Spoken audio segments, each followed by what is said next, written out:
Discover the proven way to conquer the fear that's secretly controlling your life. I'm going to take you on a journey so intense, so soul-shaking, that by the end, you'll never see fear the same way again.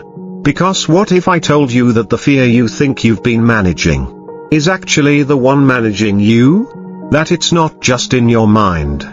It's in your bones, your breath, your everyday choices.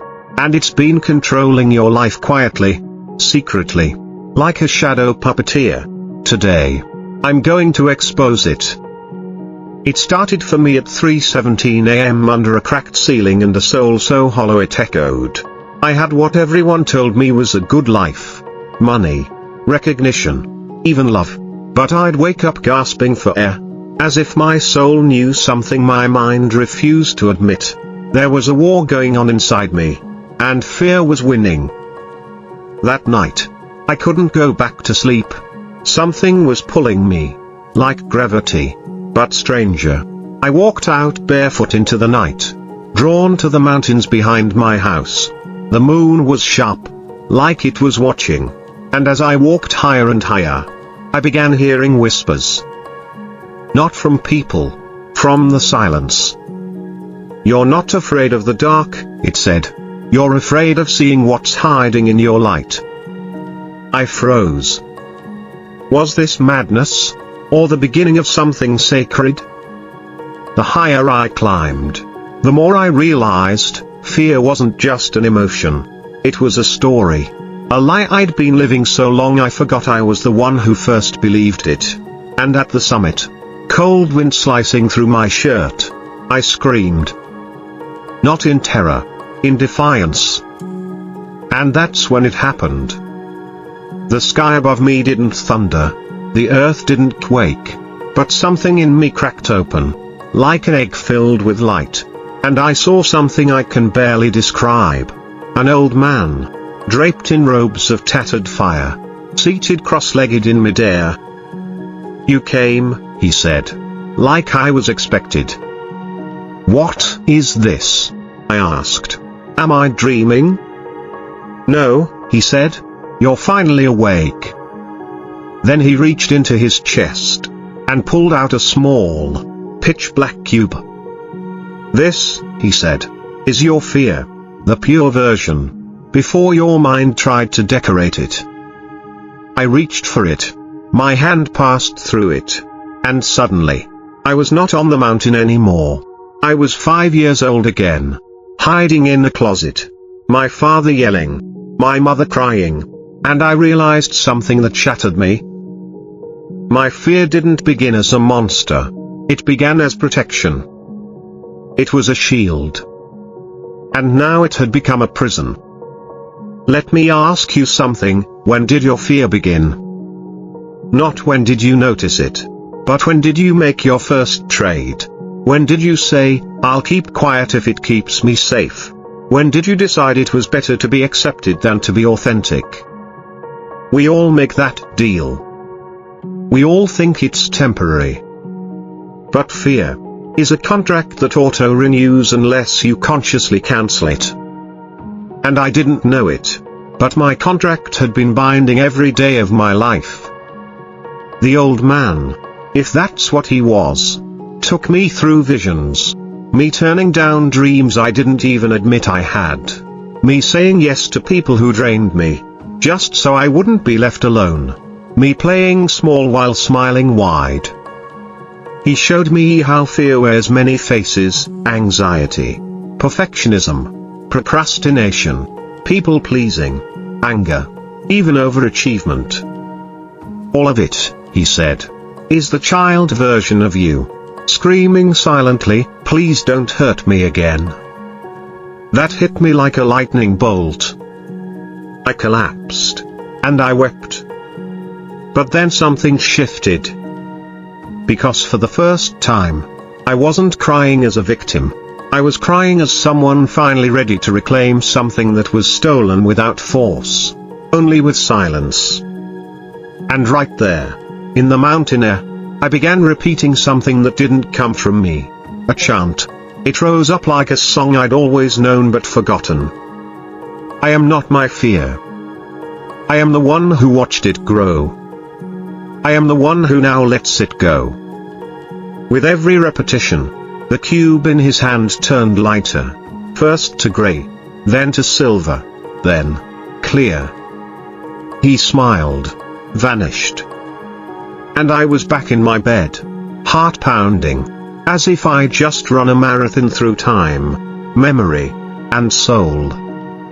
But everything was different. I was different.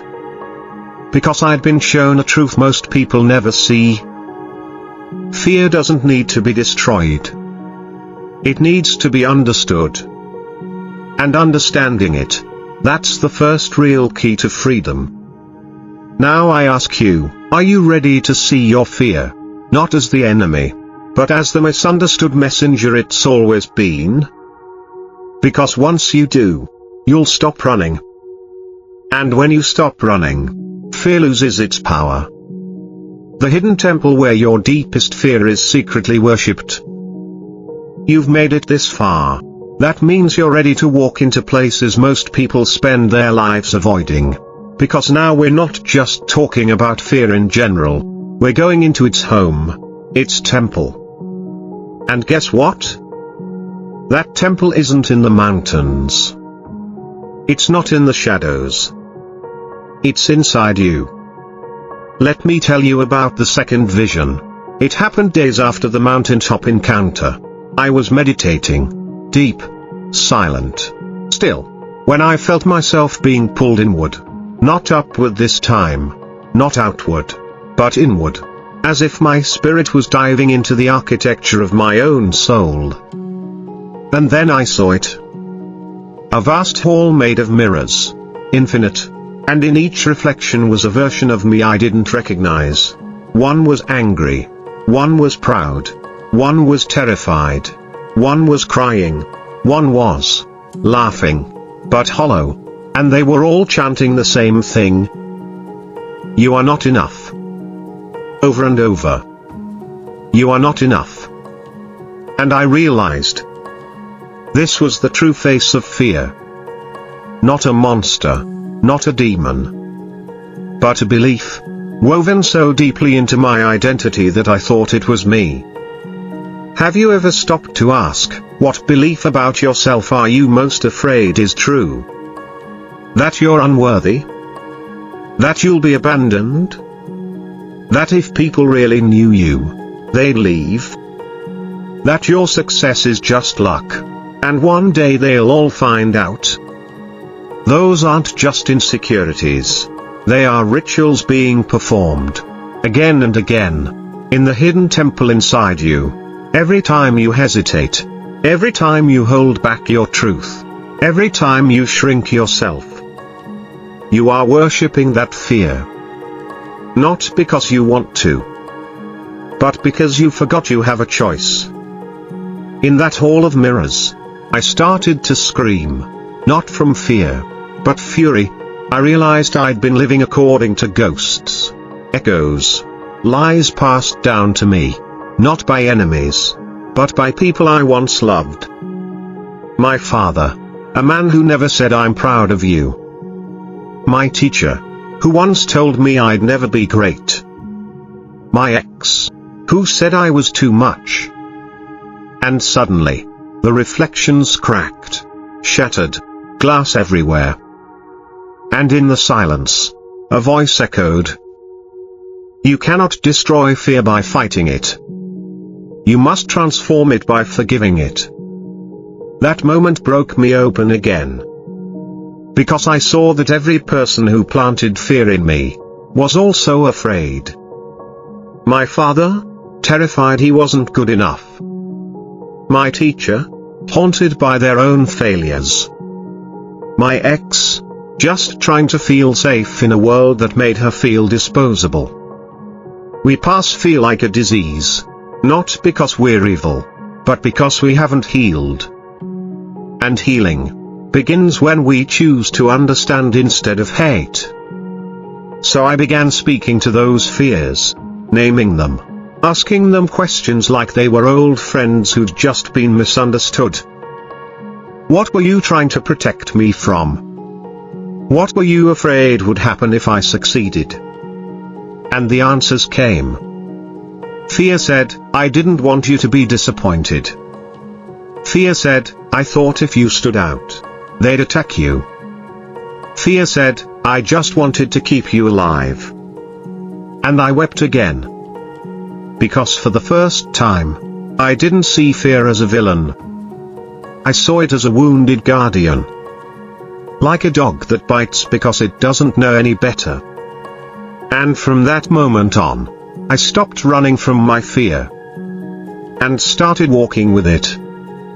That changed everything. It made me brave in ways I never imagined. I started saying no to things I'd always agreed to out of guilt. I started asking for what I actually wanted. I started trusting silence instead of filling it. And slowly, the chains I didn't even know I wore began to fall off. Let me ask you, what would your life look like if you weren't afraid of being misunderstood? Or judged? Or rejected? Or failing? Can you feel how different that would be? Now imagine living that way. Not just for a moment, but every day. Fear wouldn't disappear, but it would become what it was always meant to be. A signal, not a master. That's the path we're walking now. But what happened next? That's where things get truly wild. Because the deeper you go, the more strange and beautiful things get. And what I saw next, I promise you've never seen anything like it on any channel, anywhere. The night I was pulled into the fire and returned with a new soul. It was supposed to be a normal night. I had just come home after a long day. Nothing dramatic. Just errands, conversations, emails. But something in the air felt off, heavier, as if the world was holding its breath. I lit a candle like I always do before meditating, sat cross-legged, closed my eyes. And then the room disappeared. No transition, no warning. I wasn't in my house anymore. I was standing in a vast desert. No sun, no stars. Just endless dunes glowing faintly red. As if they were lit from below. The air shimmered with heat. But it wasn't scorching. It was alive. I wasn't sweating. I wasn't thirsty. I was being watched. And then I saw it, a pillar of fire rising straight from the ground. Dancing wildly in silence. And standing in front of it was me. But it wasn't a mirror. It was a version of me that hadn't been wounded. He stood tall, unafraid, wearing white garments woven with symbols that shimmered like galaxies. His eyes locked onto mine with a calmness I'd never known. He spoke one sentence.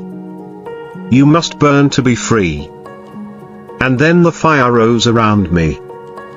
I didn't run.